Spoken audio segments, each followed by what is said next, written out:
Mateus 2, verso 1, e leremos até o verso 12.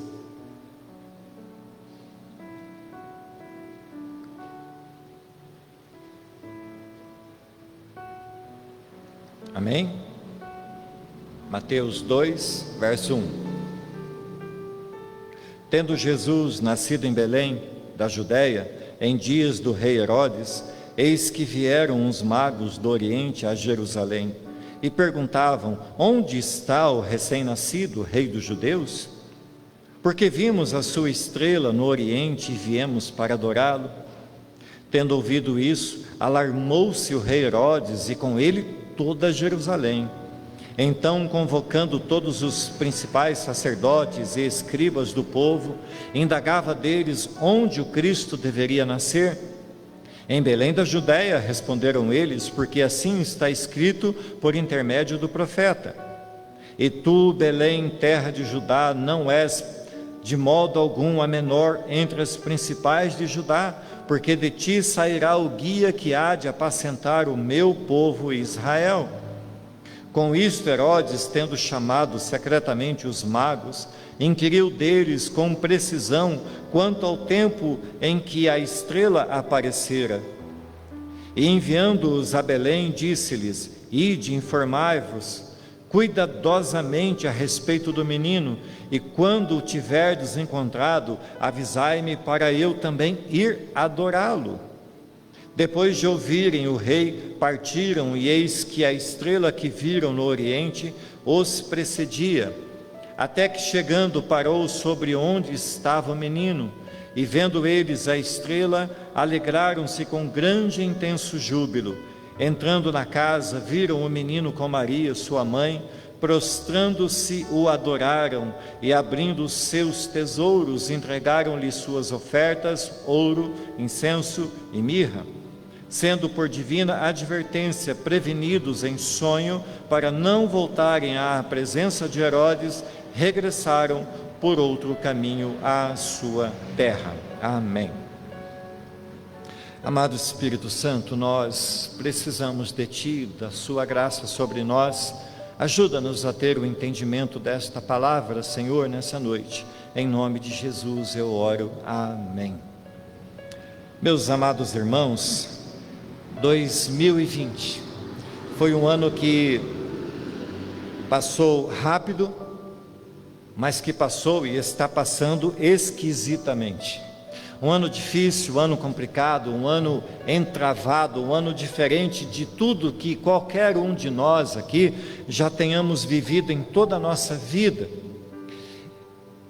Para muitos a expressão já é Natal soa mais como, nesse momento, nesse ano, soa mais como um gongo que põe encerrado um round da nossa vida, um tempo da nossa vida.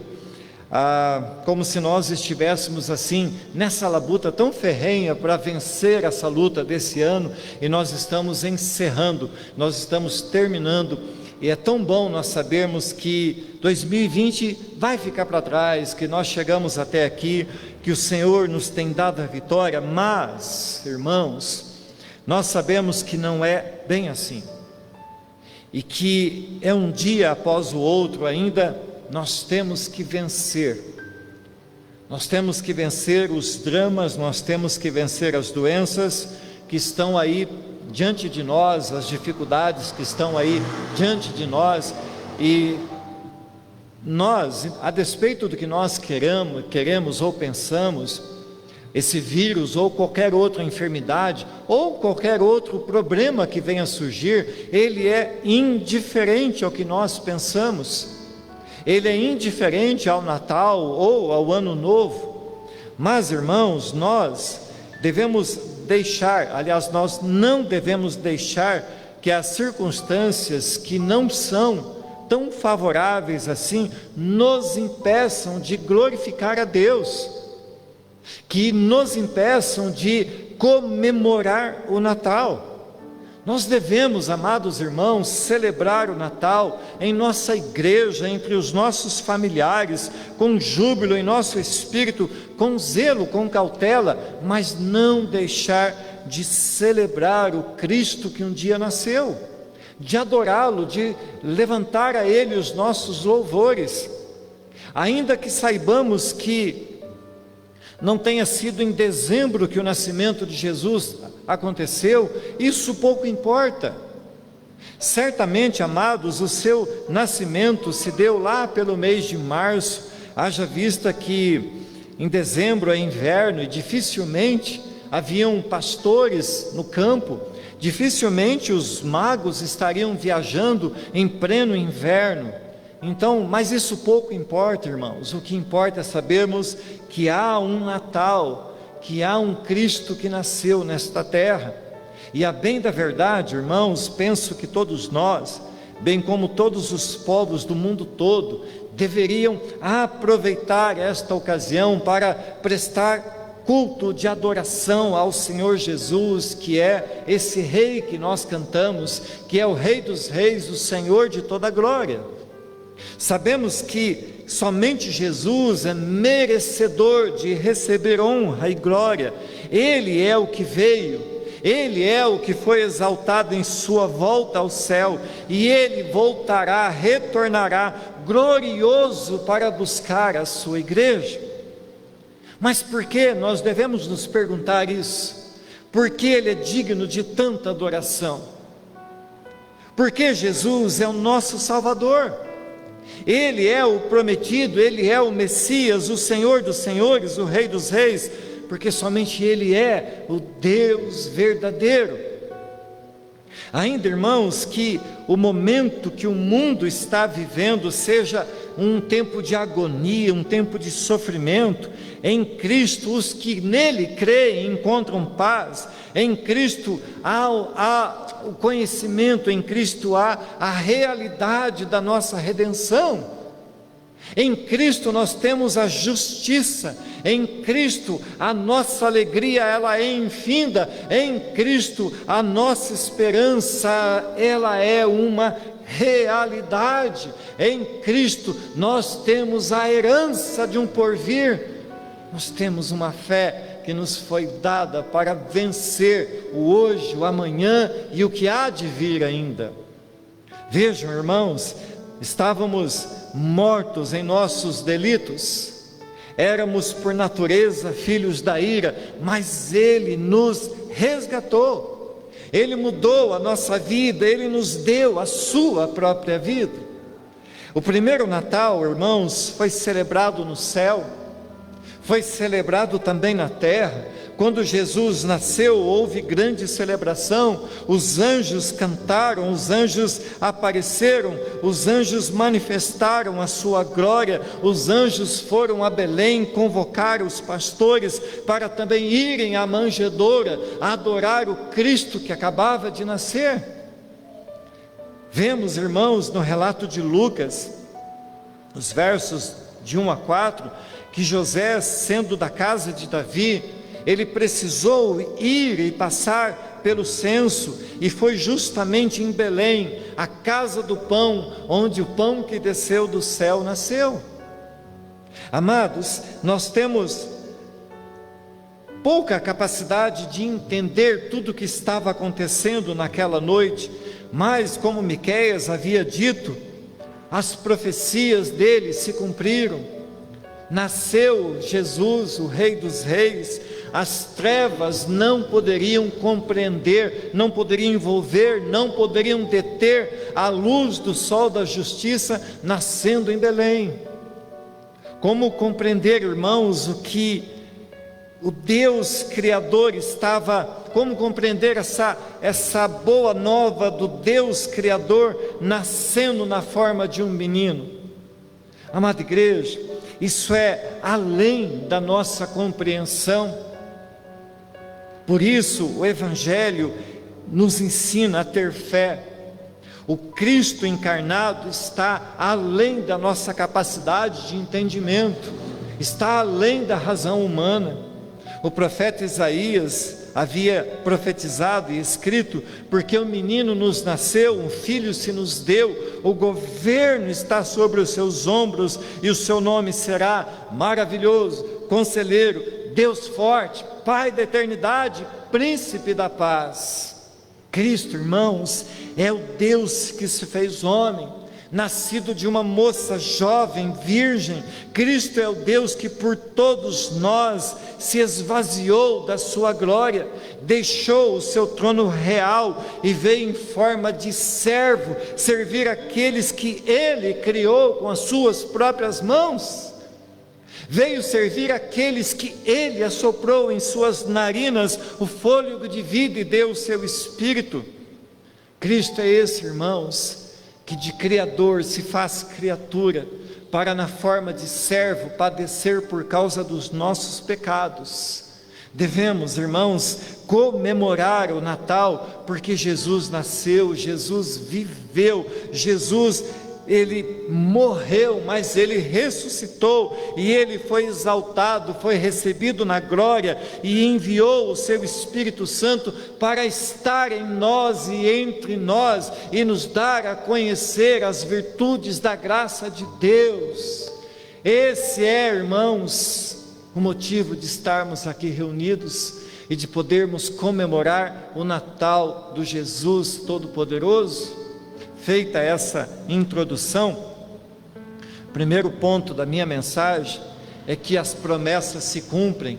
Houve o cumprimento de uma promessa, e o verso 1 diz: tendo Jesus nascido em Belém da Judéia, em dias do rei Herodes, eis que vieram os magos do Oriente a Jerusalém. Deus havia visitado Maria, e esta, em total rendição, ficou grávida pela fé. Mateus, escrevendo sobre esse momento, então ele diz, Mateus 1,18: ora, o nascimento de Jesus Cristo foi assim: estando Maria sua mãe desposada com José, sem que tivessem antes coabitado, achou-se grávida pelo Espírito Santo. Maria, irmãos, foi agraciada com o maior privilégio que um ser humano poderia ter, algo inimaginável que somente pela fé é possível nós aceitarmos. O Criador se fazendo criatura no ventre de uma jovenzinha, praticamente ainda uma adolescente. Quando Maria foi visitar Isabel, que também estava grávida de João o Batista, ao aproximar-se então saudá-la, o menino no ventre de Isabel estremeceu quando recebe aquela saudação, por perceber que no ventre de Maria estava o Salvador. Verso 42 diz assim: exclamou em alta voz, Isabel dizendo, exclamou em alta voz: bendita és tu entre as mulheres, e bendito o fruto do teu ventre. Mas olha, irmãos, as virtudes, as lições que nós podemos aprender com essa passagem de Maria, com esse ensejo dela achar-se grávida pelo Espírito Santo, dela receber de Isabel essas palavras de que ela era agraciada, de que em seu ventre estava o bendito Salvador. Maria, com todo esse privilégio, ela não se tornou uma pessoa orgulhosa, mas a Bíblia nos ensina que a cada vez ela se tornava mais humilde. A Bíblia mostra que ela, guardando cada coisa em seu coração, arrazoava a respeito daquelas coisas que estavam acontecendo. E quando de sua ida até a casa de Isabel, então o menino em seu ventre é então elogiado por Isabel como aquele que haveria de ser o Salvador do mundo. Irmãos, foi pela presença do menino que João, ainda no ventre de Isabel, estremeceu. Foi ao menino que tempos mais tarde os magos adoraram. Portanto, queridos, todo louvor, e ela sabia bem disso, todo louvor e toda adoração era ao menino Jesus, ao Senhor Jesus, Senhor dos senhores. Tal privilégio não a levou aos palácios, não abriu as portas, não foi recebida entre os poderosos, mas pelo contrário, irmãos, sendo ela e seu esposo obrigados a viajar e cumprir o censo, sequer acharam um lugar onde pudessem pernoitar. não havia um alojamento, e eles foram se dar então numa estrebaria, foram se hospedar numa estrebaria, e foi naquele lugar onde Jesus nasceu. E o seu berço não foi um berço esplêndido, mas uma manjedoura que era usada para alimentar os animais. A primeira lição, amados, que podemos aqui ver, é que o Deus Todo-Poderoso se fez criatura, e mesmo sendo Deus, Ele não usou do seu poder, antes Ele se humilhou, aceitando e acomodando-se à realidade de uma família simples, mas fiel. Deus não está preocupado se nós moramos numa casa luxuosa, irmãos. Deus, Ele se importa que o nosso coração esteja cheio de fé. Deus não está preocupado se a nossa casa é um palácio. Ainda que morássemos numa choupana e tivéssemos fé, Deus se alegraria conosco na nossa fé. Jesus não nasce então num berço esplêndido, mas, irmãos, naquele lugar os anjos manifestaram a sua glória.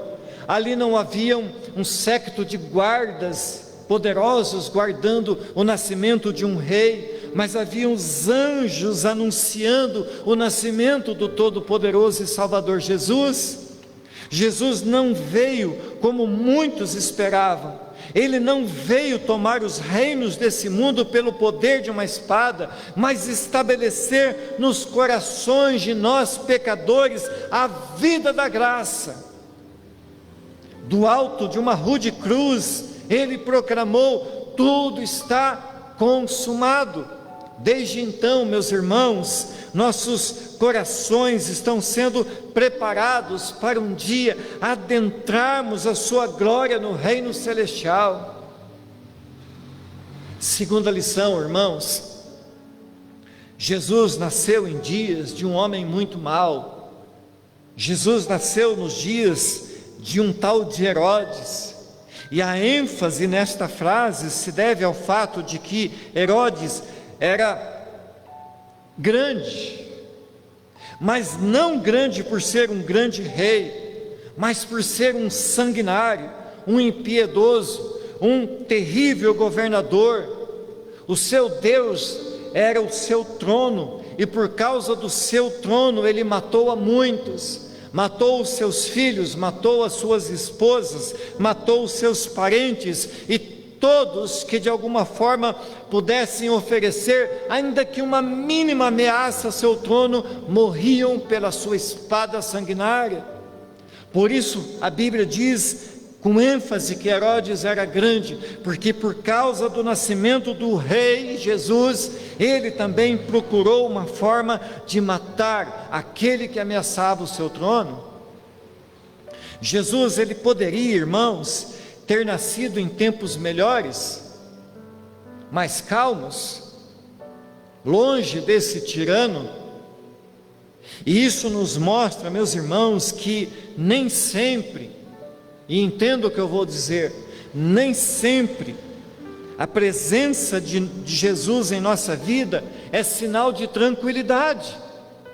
Nós temos visto ao longo de muitas semanas, na exposição do Evangelho de Marcos, vimos recentemente a passagem onde os discípulos estavam em alto mar e passavam por uma tempestade, e Jesus estava com eles.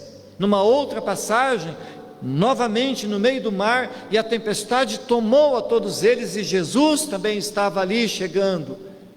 Mas nenhuma vez eles foram livrados de estarem no olho da tempestade, mas Cristo foi a libertação, Cristo foi o livramento, meus irmãos. Portanto, nós precisamos entender as entrelinhas da palavra de Deus, que nos ensinam que mesmo sendo nós fiéis, crentes em Cristo Jesus, não nos livraremos dos infortúnios desta vida. Mas estes versos nos ensinam também que precisamos ter dedicação e determinação para servir e adorar a Deus. Diz o texto que eis que vieram uns magos do Oriente a Jerusalém. Ao lermos isso, parece que esses homens viram nos jornais que em determinado lugar nasceu um rei, e então eles resolvem visitar esse rei para poderem adorá-lo. E apenas, irmãos, a título de informação, esses homens que a Bíblia chama de magos, não eram magos como nós conhecemos na nossa literatura, não eram feiticeiros, não eram mágicos ou coisa do tipo, não eram discípulos de Merlin, eles eram provavelmente astrônomos ou astrólogos e deveriam de alguma forma ter algum conhecimento das escrituras, daquilo que havia sido escrito em hebraico, talvez, irmãos, por influência de Daniel, que esteve lá pelas bandas da Pérsia e falou de um rei que haveria de nascer. Então, ao ver aquela estrela no céu, foram eles compungidos a segui-la. Mas aqui, amados, nós podemos ver também algumas outras lições. A primeira delas é que Deus chama pessoas de longe para adorá-lo. Estes homens, que não sabemos ao certo quantos eram, foram vocacionados, foram chamados a deixar a sua terra, a viajarem centenas de quilômetros para adorar aquele que acabara de nascer, que haveria de nascer, melhor dizendo. Não era do povo de Deus, eles não eram judeus, não eram, portanto, aquele povo da panelinha que achavam-se somente eles que podiam adorar a Deus. Jesus, irmãos, com isso, está nos mostrando que Ele veio para romper as fronteiras, que Ele veio para chamar pessoas de todas as tribos, de todas as nações, de todas as línguas. Segunda coisa, estes homens foram persistentes na obediência ao seu chamado. Saíram da sua zona de conforto, deixaram para trás talvez as suas famílias, os seus afazeres, os seus negócios, e foram em busca daquele para quem a estrela estava apontando. Segundo ponto, irmãos, quando em Jerusalém esses homens chegaram, eles persistiram ainda na busca.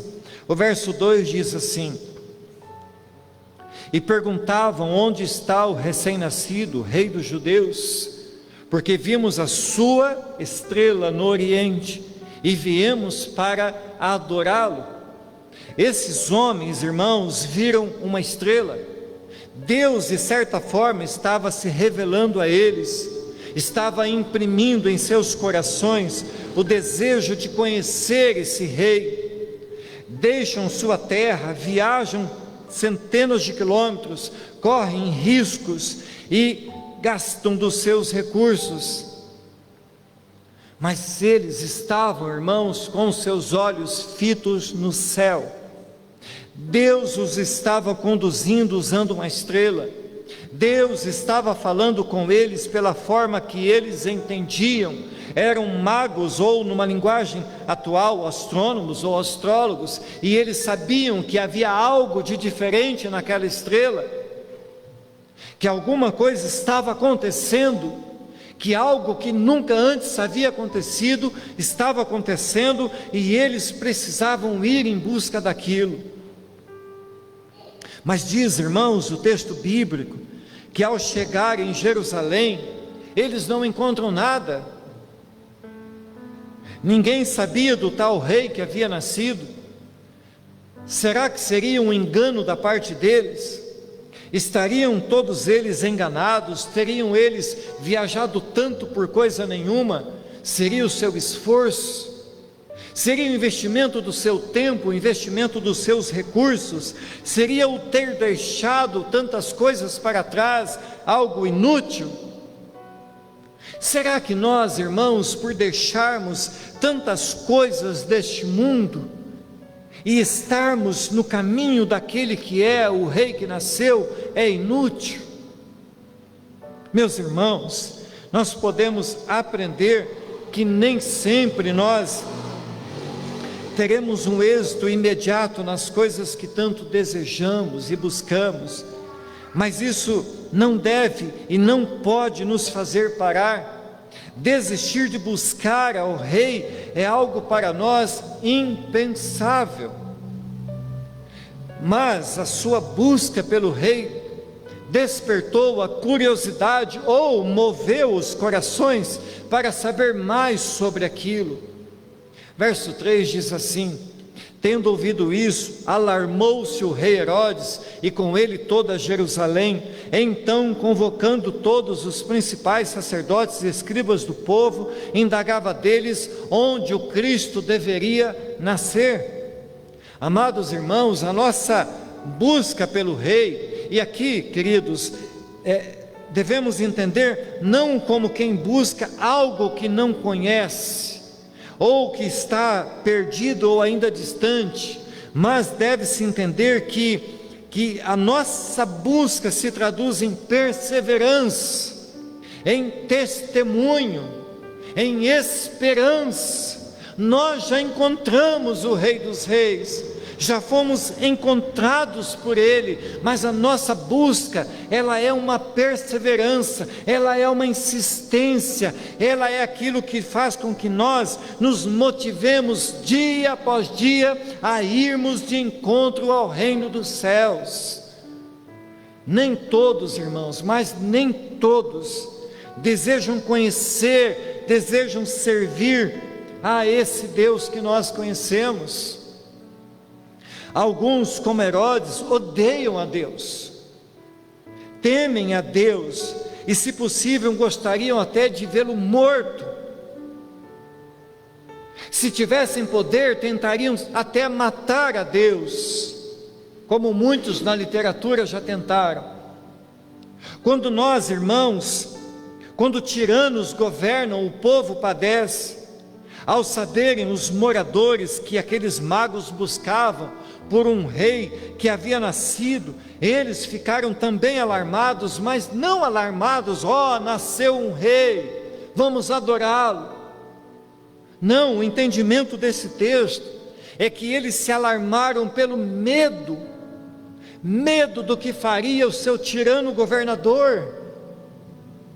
Como a história bíblica vai nos ensinar que os seus atos foram de crueldade, que ele fez com aquelas crianças, que ele fez um genocídio, que ele matou aquelas crianças todas, na esperança de também matar o rei que havia nascido.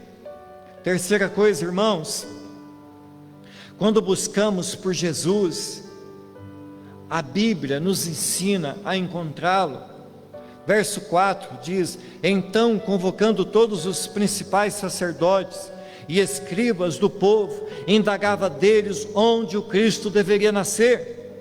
Em Belém da Judéia, responderam eles, porque assim está escrito por intermédio do profeta que foi Miqueias: e tu, Belém, terra de Judá, não és de modo algum a menor entre os principais de Judá, porque de ti sairá o guia que há de apacentar o meu povo Israel. Irmãos, ainda que seja por curiosidade, a nossa busca por Jesus poderá levar até mesmo os mais ímpios a quererem conhecer a Deus. A nossa busca por Deus, o nosso entusiasmo, o nosso amor pela palavra, pelas escrituras, podem mover os corações a buscarem também a conhecer o Deus que amamos e testemunhamos tanto com nossas vidas. Ao lermos a Bíblia, encontramos não só a resposta para a nossa alma que anseia, mas o próprio Deus se manifesta a nos encontrar e saciar os anseios, a saciar os desejos da nossa alma, a trazer paz ao nosso coração. E essa busca manifesta ao mundo, faz com que o mundo também venha a conhecer a esse Deus que amamos tanto. Meus irmãos, devemos rever, falando de Natal, devemos rever os nossos conceitos sobre o Natal, voltar a torná-lo aquilo que ele realmente é. Precisamos devolver ao Natal o seu significado, devemos cristianizar novamente o Natal, devemos tornar o Natal menos comercial, temos visto, irmãos, que as luzes, que as comidas, que as roupas e até mesmo a nossa própria reunião no dia de Natal tem tomado o lugar daquele que verdadeiramente era o único que mereceria estar sendo celebrado. Quantas famílias ao redor da mesa estão ali comendo das iguarias daquele dia, mas não oram, não cantam um hino sequer de louvor àquele que é digno de receber, porque aquele é o seu dia. Talvez, irmãos, fosse o caso neste ano de pensarmos mais sobre isso, de aproveitar que muitas famílias não poderão se reunir com seus parentes, investir mais tempo e mais dedicação a este que é o dono da festa. Devemos voltar os nossos olhos não ao Natal das luzes, não à magia do Natal, mas voltar os nossos olhos ao Cristo que é a própria luz, porque Ele é o Natal. Amém, queridos? Quarta coisa, a Bíblia vai nos dizer que esse Herodes era malicioso. O próprio Senhor diz que ele era uma raposa. O verso 7, irmãos, diz assim: com isto Herodes, tendo chamado secretamente os magos, inquiriu deles com precisão quanto ao tempo em que a estrela aparecera. Enviando-os a Belém, disse-lhes: ide, informai-vos cuidadosamente a respeito do menino, e quando o tiverdes encontrado, avisai-me para eu também ir adorá-lo.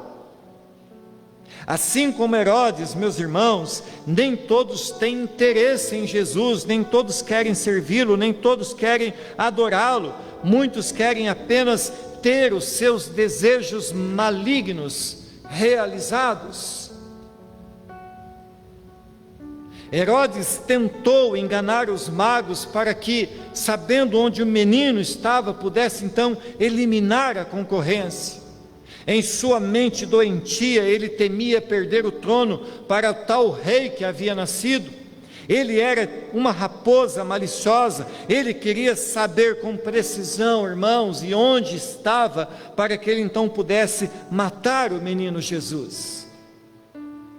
Mais uma vez, irmãos, a título de informação, nós precisamos entender que Jesus, quando ele é visitado pelos magos, ele não era mais um recém-nascido, mas a estas alturas Jesus já estava próximo de ter 2 anos de idade. Por isso, mais tarde, sabendo Herodes que ele havia sido enganado pelos viajantes, então ele determina que haja esse genocídio, onde centenas de crianças, então, de 2 anos para baixo, fossem mortas. Quinta coisa, Deus, Ele não deixa aqueles que Ele chama estarem sem uma resposta. Deus não deixa aqueles que Ele chama serem enganados. Verso 9, diz assim, 9, 10, 11 e 12. Depois de ouvirem o rei partiram, e eis que a estrela que viram no oriente os precedia, até que chegando parou sobre onde estava o menino. E vendo eles a estrela, alegraram-se com grande e intenso júbilo, e entrando na casa viram o menino com Maria, sua mãe, prostrando-se o adoraram, e abrindo seus tesouros entregaram suas ofertas, ouro, incenso e mirra, sendo por divina advertência prevenidos em sonho para não voltarem à presença de Herodes, regressaram para o outro caminho à sua terra. Queridos, os viajantes logo deixaram Jerusalém, foram novamente surpreendidos por Deus ao verem a estrela que os conduzia e mostrar-lhes novamente o caminho certo. E nós temos aqui, irmãos, uma outra lição. Vejam só, queridos, se por um só momento deixarmos de ter a direção que vem do céu, corremos o risco de buscar resposta em lugares errados, em pessoas erradas.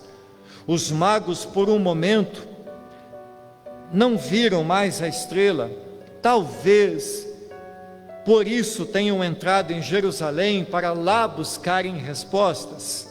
Muitas vezes, tiramos os nossos olhos do céu para buscar resposta na terra que somente o céu pode revelar.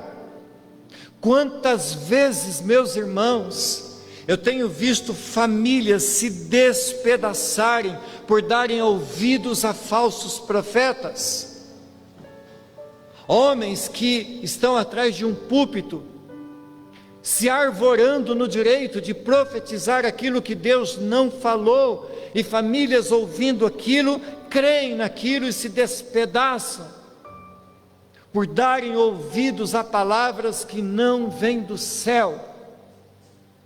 A nossa direção, a nossa bússola é Cristo, é a palavra dele, é aquilo que vem do céu.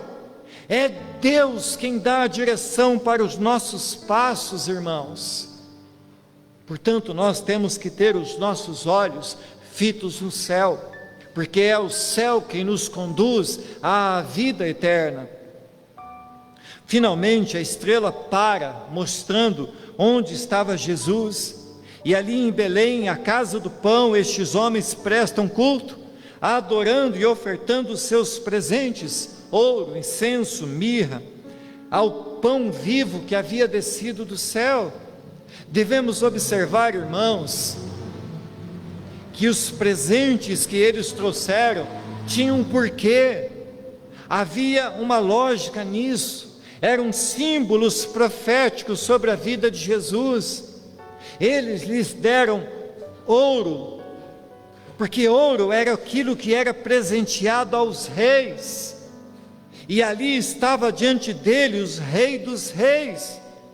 Eles lhes deram incenso, demonstrando assim que Jesus era o sumo sacerdote, era aquele que receberia as nossas orações, era aquele que adentraria o Santo dos Santos para interceder por nós, para orar ao nosso favor diante do Pai.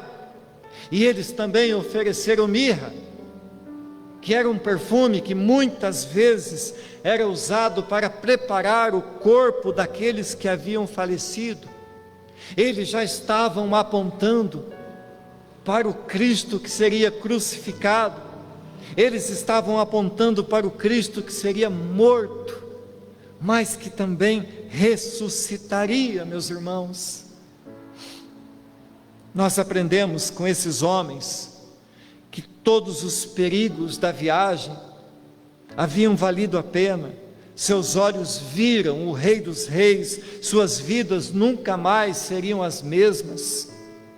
Nós aprendemos com eles, irmãos, que vale a pena persistir na jornada, que vale a pena correr a corrida desta vida, que vale a pena combater o bom combate, que vale a pena guardar a nossa fé, porque aquele que nos sustenta, aquele que nos chamou, aquele que começou a boa obra em nós, ele é fiel para completá-la. Eles vieram por um caminho e Deus os manda voltar por outro, diz o verso 12. Com isso, amados, aprendemos que após conhecer Jesus, nunca mais andaremos conforme éramos, mas que ao darmos ouvidos a Deus, seguiremos por um novo e vivo caminho, um caminho de graça, um caminho de esperança, um caminho de glória, um caminho onde aquele que é a luz estará iluminando os nossos pés. Se tivessem dado ouvidos a Herodes, eles teriam sido mortos, e o próprio Cristo talvez seria morto. Quando nós aprendemos a dar ouvido a Deus, a nossa vida, irmãos, flui de outro jeito, caminha de outro jeito, acontece de outro jeito.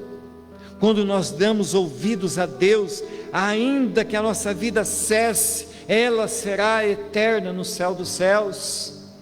E para concluir, irmãos, servir a Jesus, como temos visto, exige de nós força de vontade, exige de nós determinação.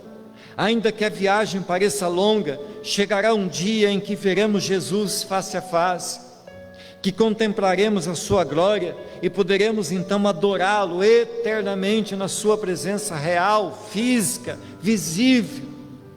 Mas, irmãos, ainda nós estamos aqui nesse caminho, e é bem verdade, queridos, que diferente dos magos, nós já conhecemos a Jesus, Ele já se manifestou a nós, não fomos nós que levamos até Ele presentes, mas Ele mesmo veio até nós, nos trazendo a presença da vida eterna, encheu-nos com o seu Espírito Santo, e Ele nos tem reservado, preservado para o dia da redenção final.